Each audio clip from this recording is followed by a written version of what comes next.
Okay. What if this cup? What if this cup could change the world? There's something in this cup.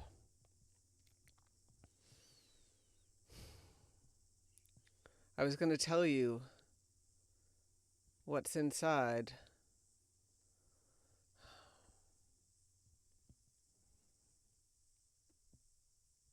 There's some there's some magic inside this cup. The container itself,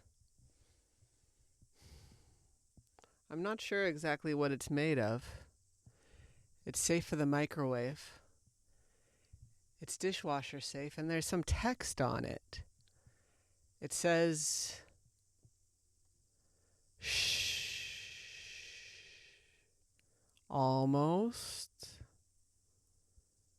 and now you may speak.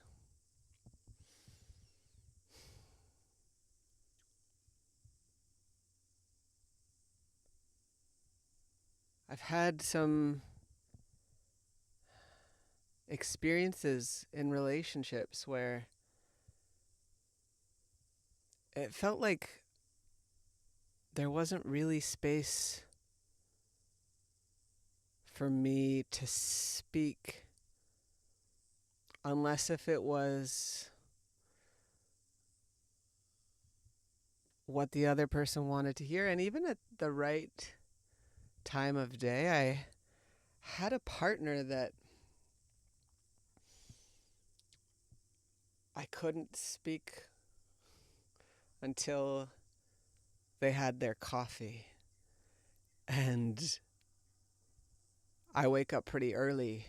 And when I wake up, I love to talk. I usually have all these things that I want to say. My brain wants to speak in a way that isn't possible for me because on some psychological level, my tongue gets heavier throughout the day and it becomes harder to speak freely because of my own stress that accumulates throughout the day. It becomes harder for me to communicate. And first thing in the morning, for this person, perhaps was the opposite. And they wanted no talking at all before coffee, which was quite challenging for me. And I ended up learning how to make coffee. And I don't know what it's like to have that experience of waking up, and I imagine it's very difficult.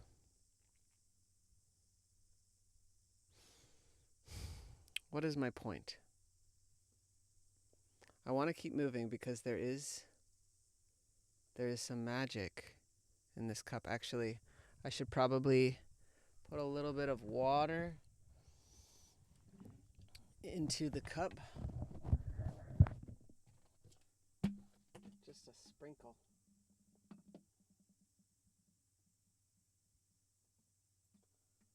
Okay. Here, have some water.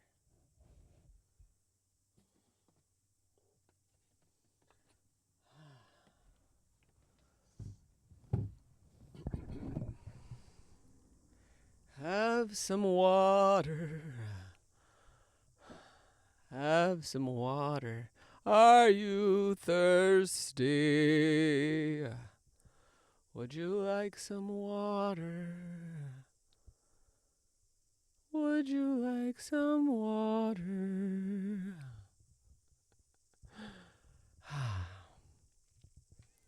I wonder if they're dehydrated. There's a big difference between being dehydrated and being thirsty. Today, what I want to do is be intentional about showing up and, unlike this cup, holding some sort of a time-traveling container for us to practice being intentional about honoring ourselves.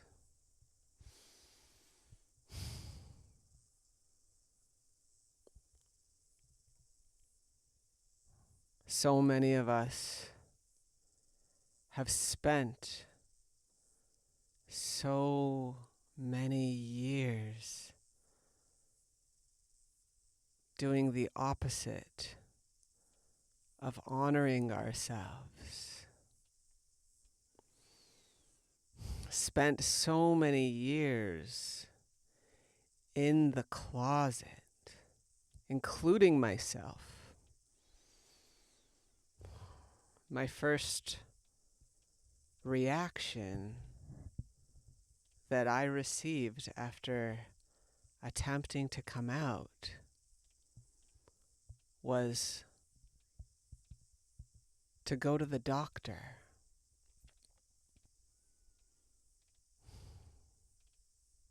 As if I was sick. As if there was something wrong with me. As if I needed to be fixed.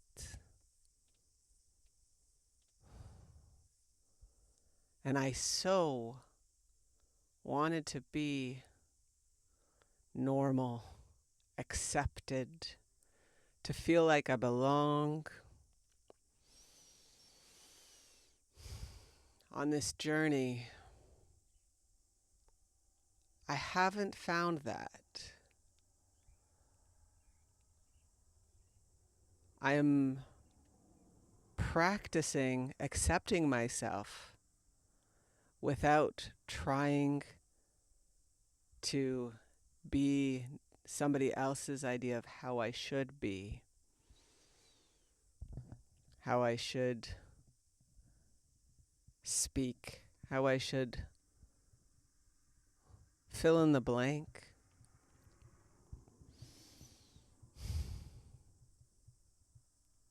I want us to honor ourselves without needing to be perfect. I am struggling at this point in my life. I've made some very bad decisions in a number of different aspects of my life.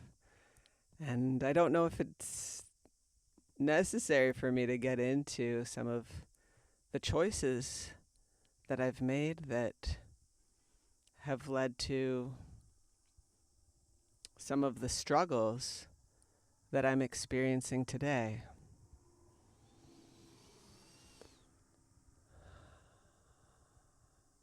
All of us sometimes struggle to make choices that honor ourselves and that are aligned with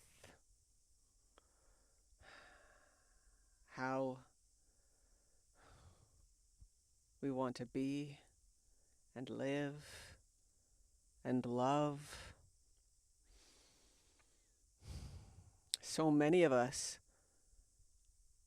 have been swimming in these normal waters where normal is about shame and about shoulds and about these boxes that disconnect us from ourselves. I've been experimenting with making art, have some paintings, but I'm also afraid that if I were to show them to you that I would be judged, and I'm also afraid that they're going to go in the trash.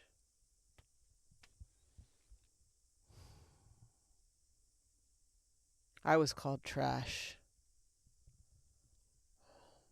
because of what I was wearing.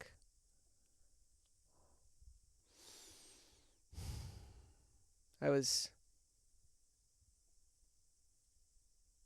experimenting with different types of clothing, and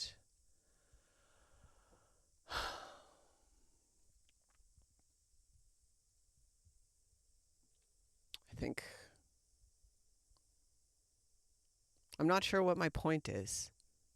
I don't know exactly where this is going, and I I should probably this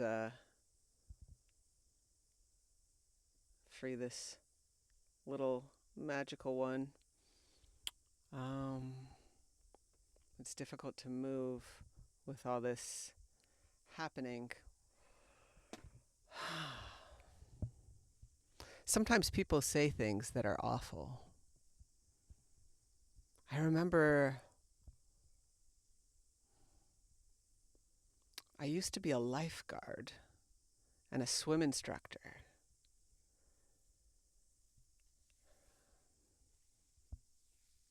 Responsible for keeping people safe. And in some of those work environments, it wasn't psychologically safe. And there were a lot of obvious and not so obvious issues, including I was lifeguard and swim instructor at a camp for kids. And the way that I was treated by other staff, including supervisors, it's clear that my mental health was not a priority.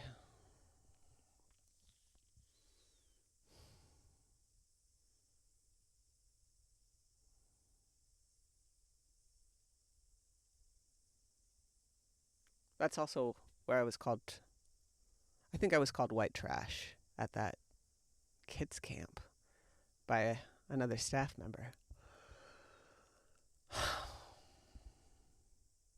I think it was because of my clothing. I I don't know exactly where we're going. And I think that we've all had these experiences of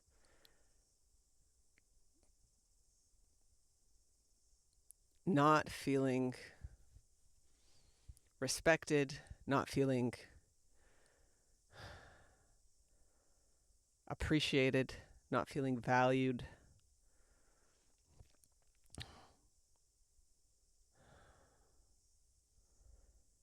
I don't want to position myself as some sort of expert or as if my experiences are worse than yours, because I don't think that that's true.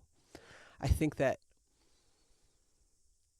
a lot of the time we don't talk about the things that have happened to us, and people might not be able to see what we've been through.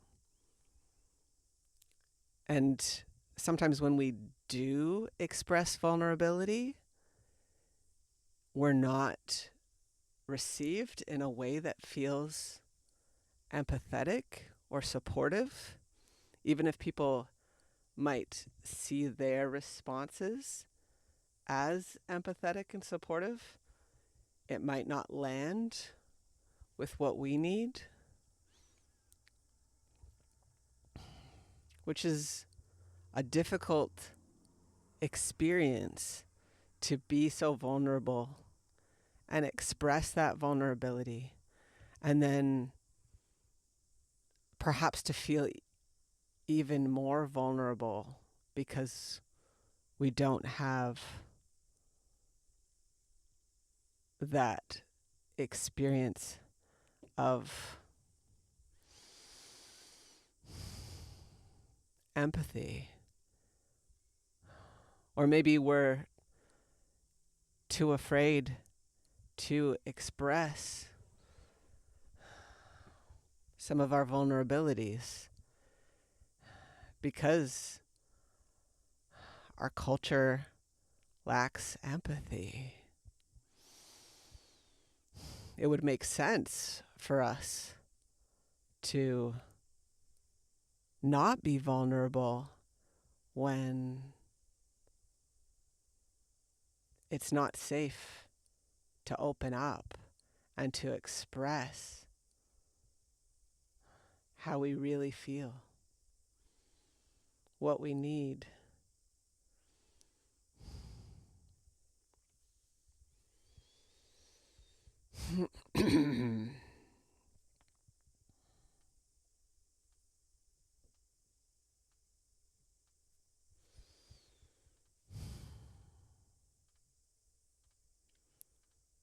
I'm not sure where to go from here. I'm still figuring this out, moment by moment, day by day. I'm trying to find little ways to nourish myself, to love myself, to honor myself.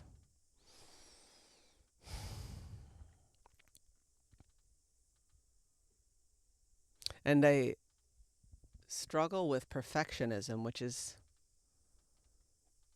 maybe obvious or maybe it's not obvious. I also have anxiety, which I think is sometimes obvious and sometimes not so obvious. I feel deeply alone and unseen. And through these heart to hearts, that's how I experience this, is time traveling, empathy, intentionality, and maybe even transformation through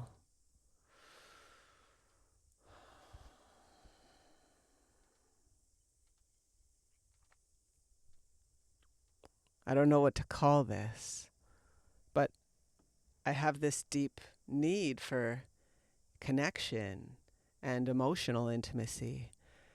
And for the last few years, I've been kind of hermiting myself in different ways. And through these heart to hearts, I feel connected to something beyond myself.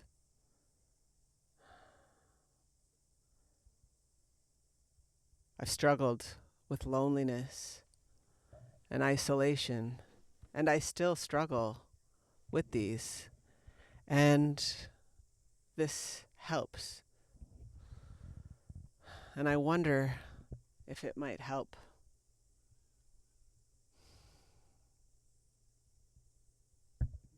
somebody else.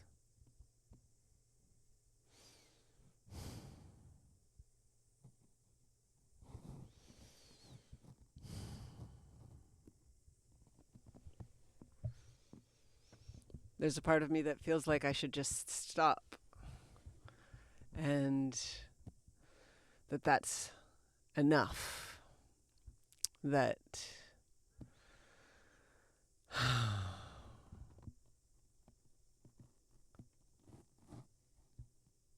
that's where this adventure ends. But I don't want that to be the end. of this adventure.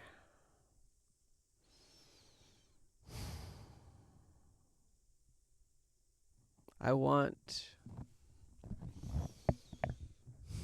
this to be the beginning, and to hold this space, to acknowledge that we're not where we want to be. We're not perfect. We're not thriving. Maybe in some aspects of our lives we are, but in others it may be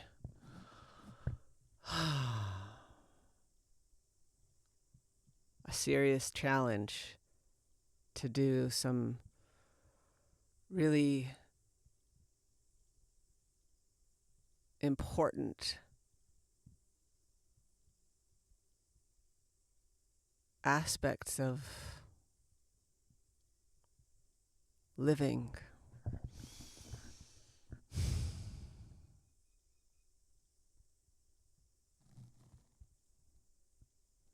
I don't have all of the answers.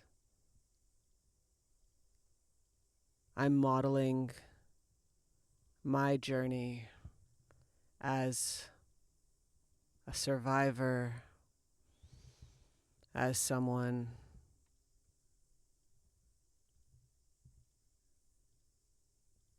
that came from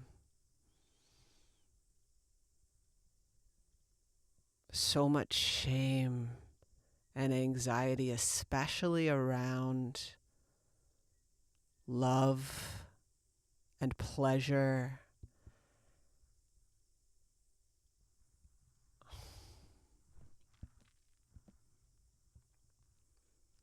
It took me so many years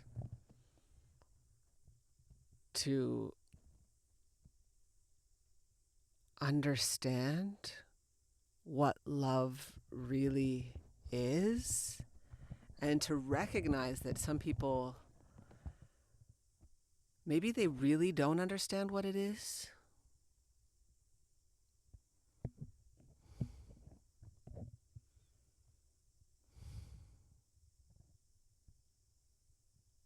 What is love? I would ask people that question because I was trying to figure out what it is and if I loved someone, if I loved myself. And some people will say that they love us, but then when we look at the things that they do or the things that they say, does that align with loving somebody? If the answer to that question is no, I don't think that that's love.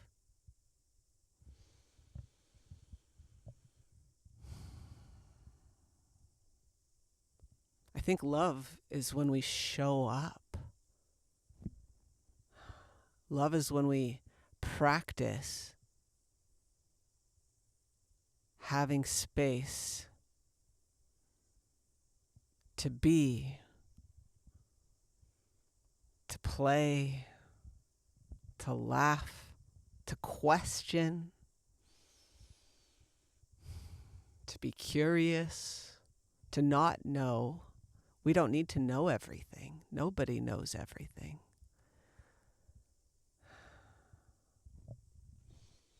And there's a magic in this journey if we can experience love as some sort of a process, love as an experiment, as an adventure in being, in feeling, in expressing. I spent so many years stuck and afraid to share my voice, to share my story. And I still struggle in different ways. And I'm doing my best to show up, even though this is not easy to do. Sometimes it's the difficult things that can actually be the most rewarding, especially when it's aligned with our values, when it's aligned with love in a way that makes this world a better place, a safer place for us to love, to connect, to practice empathy. I suppose this could be some sort of a empathy practice. There are so few models of male vulnerability, and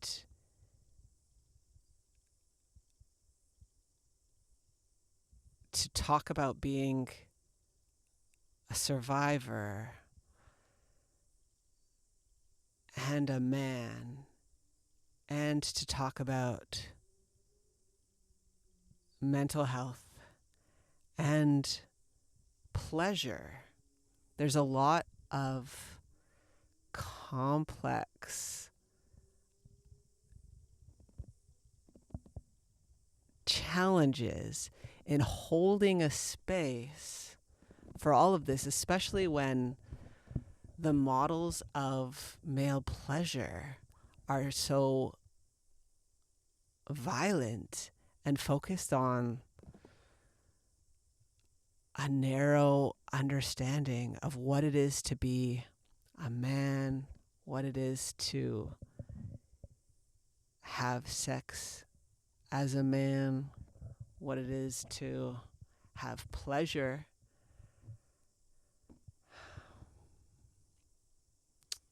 When sex and pleasure, there's not one right way to do them. However, for so many of us, including myself, our experience of sex ed is that there's one right way. And my teacher in high school wanted us to learn bodily autonomy and had this assumption that was quite obvious, that there was one right way to have sex, and that there was this order of sexual activities that we were supposed to learn, which I messed up the order because I put cuddles before sex, and I was corrected. It was on a handout, and I never would have raised my hand in that classroom because I had way too much shame to talk about sex, let alone even say the word sex out loud. That has been a very difficult thing for me to overcome. And so this teacher looked over my shoulder, and I was generally on the honor roll, but I was struggling with this order of sexual activities that we were supposed to do. And so, but I never would have asked for help. I was just kind of hunched over the paper, hoping that nobody would peer, and she peered onto the handout and saw that I put cuddles before sex and felt the need to correct me in front of my peers. And I was humiliated that I got it wrong. But I don't think that the teacher was right. There is not one right way to have sex. There's not a list of activities that get ticked off. And I know that the intention of this teacher was honorable, and unintentionally we were conditioned into this way of understanding sex as a choreography that has been planned out by somebody else. And that's what we're supposed to desire. That's what we're supposed to experience as pleasure.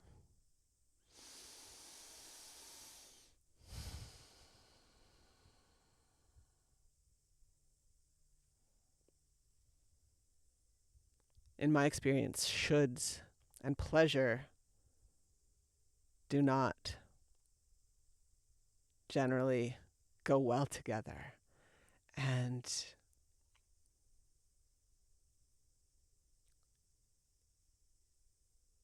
breaking out of that one right way approach to pleasure is essential if we want to really tune in to our magic. There needs to be space to experiment and play and try new things and not attempt to reproduce a script that has failed so many generations and led to the orgasm gap.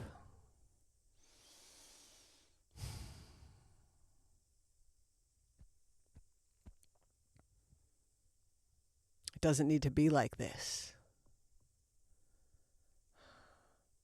Sex ed doesn't need to be like that.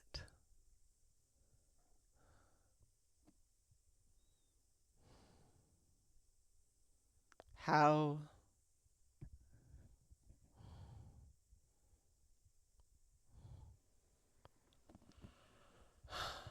okay, I don't know what to say. I think this is the beginning, not the ending. And where we choose to go from here, there are infinite possibilities. And what each of us needs is unique.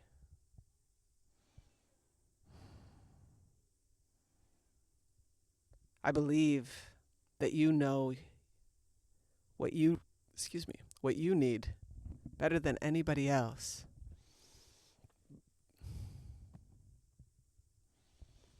And what I do to heal myself and nourish myself might be completely different than what works for you. And I want to encourage you to find out what works for you. And I have some choose your own adventure journeys, and maybe they might be aligned, maybe not. This is, or if we want it to be, this can be the start of an adventure with ourselves, with loving ourselves, with expressing ourselves.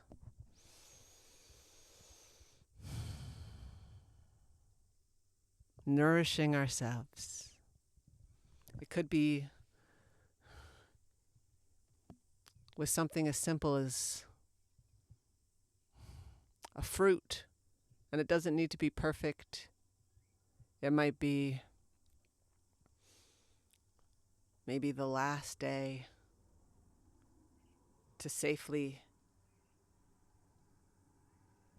eat a fruit. And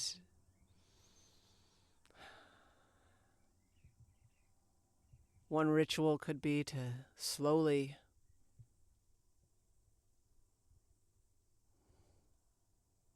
notice the fruit with the senses.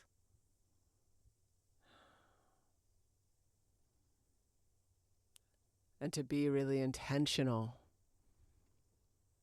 with the fruit. To not eat it without really noticing the magnificent details.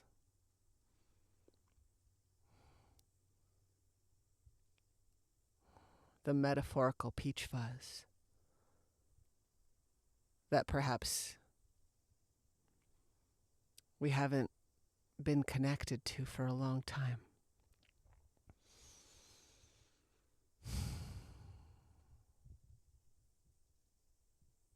Thank you for sharing this moment.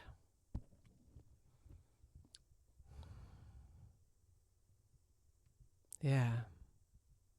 I don't know what else to say. I didn't think that this would take this particular trajectory. And also, I think it feels aligned, it feels nourishing, and I'm grateful for this. So, thank you.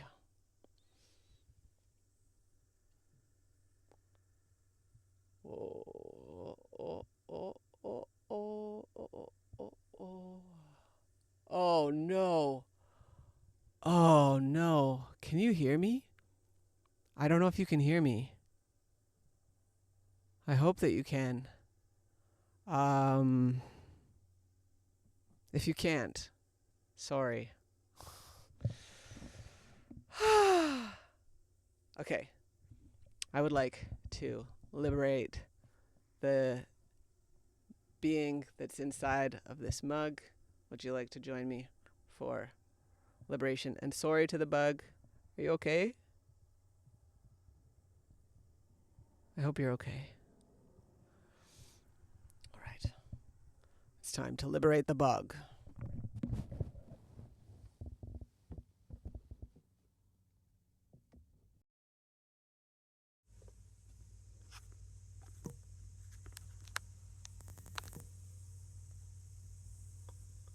Liberate the bug.